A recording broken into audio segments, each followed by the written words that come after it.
హృదయంలో నొచ్చుకుని మేమేం చేయాలయ్యా, మేమేం చేయాలని గుండెలు బాదుకునే రోజులు వస్తున్నాయి. పరిశుద్ధాత్మ మీ మీదకి వచ్చినప్పుడు మీరు శక్తి నొందుతారు. మనుషులందరి మీద నా ఆత్మని కుమ్మరిస్తానని దేవుడు చెప్తున్నాడు. దేవుడి మాట పల్లుబాదు, దేవుడి మాట నిజం. ఎవరైతే వారు మారు మనసు పొందుతారో, పాప క్షమాపణలు ఒప్పుకుంటారో, యేసుక్రీస్తు నామములో బాప్తిసం పొందుతారో వాగ్దానాన్ని స్వాతంత్రించుకుంటారు.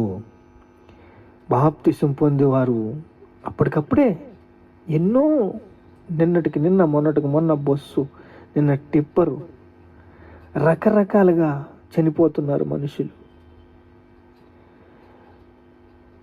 భూకంపాలు, ఇంకా భూకంపాలు కొంచెం దేవుని సమాధానం కలిగి ఉన్నాయి.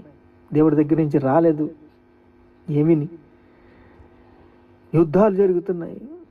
అంత్య దినము వచ్చేసింది. దేవుని రాజ్యం మన మధ్యన ఉన్నది. ప్రార్థన చేసుకుందాం. మహాపరిశుద్ధుడైన తండ్రి,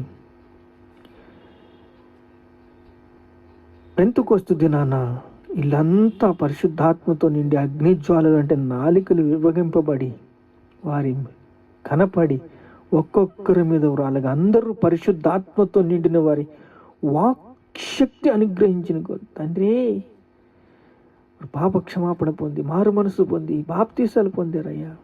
వారు రక్షించబడ్డారయ్యా. 3,000 మంది ఒకే రోజు రక్షించబడ్డారయ్యా. పరిశుద్ధాత్మ మీ మీదకి వచ్చినట్టు మీరు శక్తి నందుతారు. నీకే స్తోత్రాలు, స్తోత్రాలు, స్తోత్రాలు. ఘనత, మహిమ, ప్రభావాలు మీకే చెల్లిస్తున్నాం తండ్రి. ఆమేన్.